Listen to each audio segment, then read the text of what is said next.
En el vídeo de hoy vamos a repasar la vida de un gigante de la aventura y la exploración al que ya hemos mencionado en este canal. Hablamos de George Mallory, una de las mayores leyendas de la historia del alpinismo. Todos los que amamos la épica del montañismo sentimos gran admiración por este alpinista romántico que quiso adelantarse a la historia y perdió su vida por intentar una hazaña para la cual la humanidad aún no estaba preparada. Id a buscar vuestro piolet, que vamos a viajar 100 años en el tiempo hasta el Everest para adentrarnos en la vida y aventuras del gran George Mallory.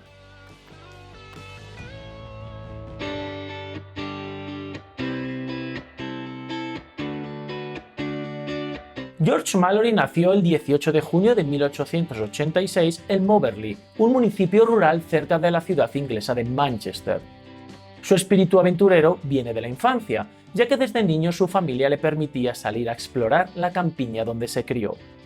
Haber nacido en el seno de una familia de clase media, unido a sus buenas aptitudes para el estudio, le permitió ingresar en buenos colegios y universidades de Inglaterra. Estudió historia en el Magdalen College, perteneciente a la Universidad de Cambridge, y en su etapa universitaria formó parte de las sociedades deportivas más exclusivas. De hecho, participó varias veces en la célebre regata Oxford-Cambridge. Pero sin duda donde más destacó fue en los círculos alpinísticos, siendo uno de los más activos en las expediciones que este club hacía por toda Gran Bretaña y sobre todo por los Alpes, donde, entre otros hitos, hizo cumbre en el Mont Blanc en 1920.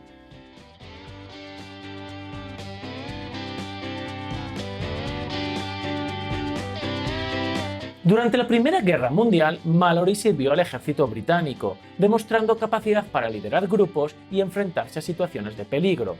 Todo esto, sumado al prestigio que se había ganado como montañero, le permitió formar parte de la primera expedición británica al Everest de 1921.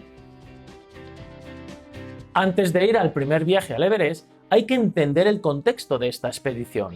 Reino Unido era la primera potencia mundial, y esa hegemonía fue discutida en uno de los acontecimientos más prestigiosos de la época, la exploración polar.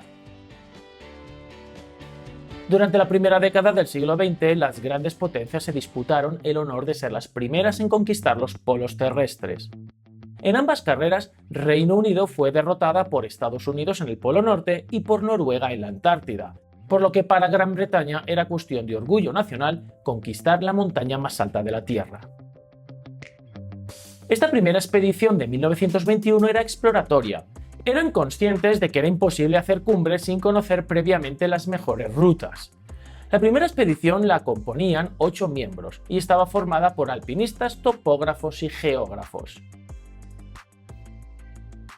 Este grupo regresó a Reino Unido con los deberes hechos. Además de cartografiar la zona, George Mallory había dado con el Collado Norte, la ruta ideal para saltar la cumbre. En 1922, Reino Unido vuelve al Everest con una expedición de 13 miembros apoyada por más de 100 porteadores y guías locales. George Mallory era uno de los 6 montañeros elegidos para hacer cumbre. El 19 de mayo, Mallory y otros 3 montañeros salen del campamento situado a 7.000 metros para establecer un nuevo campamento a 8.200 metros desde donde atacar la cumbre. Pero no consiguieron el objetivo, teniendo que parar en los 7.600 metros. Tras fracasar en este primer intento, a la semana siguiente lo intentaron los 2 montañeros que se habían reservado. Portando botellas de oxígeno, llegaron a los 8.300 metros, siendo la primera vez que un humano superaba la barrera de los 8.000 metros de altura. Tras este segundo intento de cumbre fallido, buena parte de la expedición entendió que debía abandonar la misión, habida cuenta del riesgo al que se estaban exponiendo, la falta de equipamiento adecuado y la llegada del monzón. Pese a este escenario, George Mallory lideró un grupo de montañeros que querían hacer un tercer intento que se llevó a cabo el 5 de junio y que terminó en tragedia. Una avalancha de nieve se llevó por delante la vida de 7 porteadores, poniendo punto y final a esta expedición.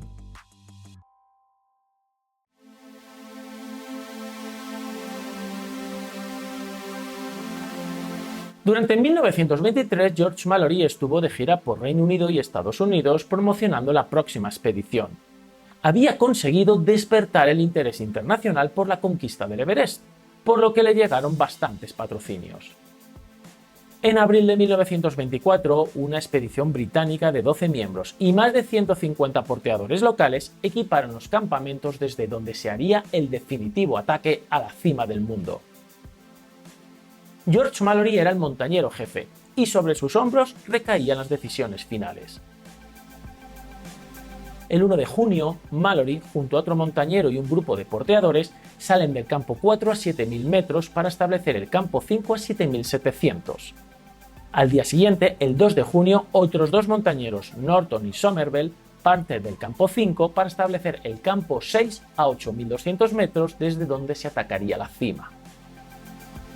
Para el asalto final, George Mallory elige como compañero de cordada al joven Andrew Irvine, de tan solo 22 años de edad.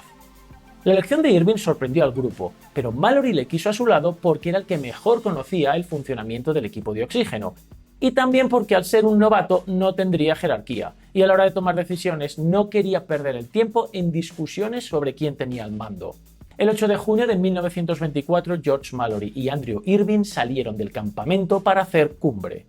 A medida que avanzaba la jornada y se iban acercando a la cima, las nubes empezaron a cubrir la montaña, cayó la noche y nunca más volvieron a verlos con vida. Desde entonces, todo el mundo se hace la misma pregunta.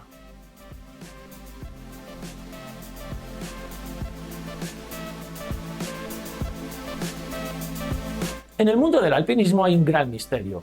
¿Hicieron Mallory e Irvine cumbre en la cima del Everest?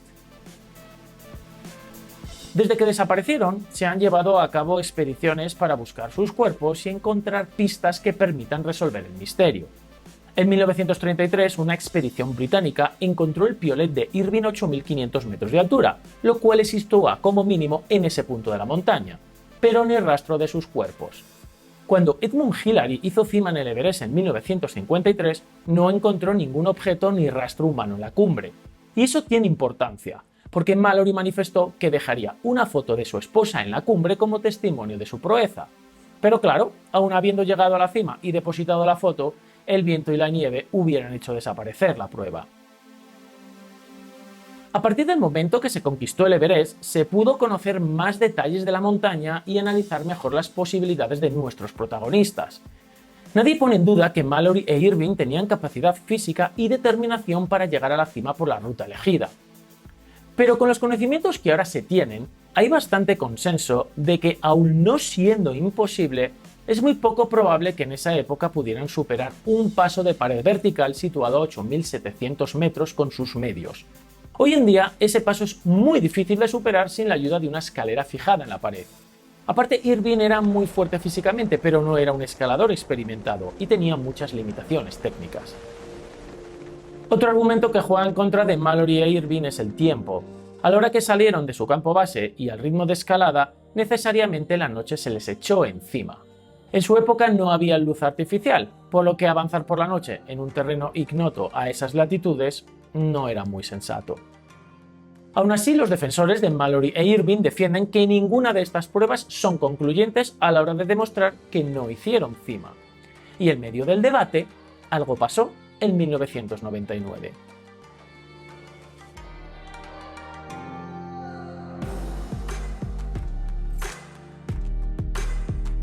En 1999, una expedición de búsqueda encuentra el cadáver momificado de Mallory a 8.200 metros de altura, y su análisis dio nuevos argumentos a los partidarios de los alpinistas. En el cuerpo de Mallory no estaba la foto que celosamente guardaba para dejarla en la cumbre. Era muy improbable que se perdiera por el camino, y si no la llevaba, quizá fue porque la dejó en la cima. No había botellas de oxígeno con él, por lo que se puede pensar que las abandonaron cuando ya se agotaron y teniendo en cuenta que tenían que durar lo suficiente como para llegar a la cima.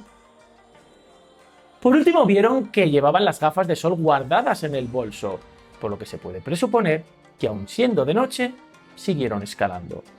A pesar de lo que nos aportó el cadáver de Mallory, los argumentos en contra son mucho más sólidos, por lo cual nos hace pensar que estamos en un punto muerto de la investigación. Pero hay una posibilidad remota de que el Everest guarde una prueba gráfica que resuelva el misterio. Andrew Irvine portaba una cámara de fotos para registrar los avances y, por supuesto, fotografiar la cumbre. Expertos de la empresa Kodak aseguran que el tipo de película que llevaba, conservado a bajas temperaturas, harían posible el revelado del carrete de fotos si apareciera la cámara. Durante los últimos años se han hecho varias expediciones para buscar el cuerpo de Irvine y la cámara de fotos, pero todavía no se han encontrado. Y hasta que no aparezca esa cámara y revelemos la película, el misterio seguirá sin resolverse. Antes de despedirme, quiero conocer vuestra opinión. ¿Pensáis que Mallory e Irvine hicieron cumbre? Dejádmelo escrito en los comentarios y vemos qué piensa la gente.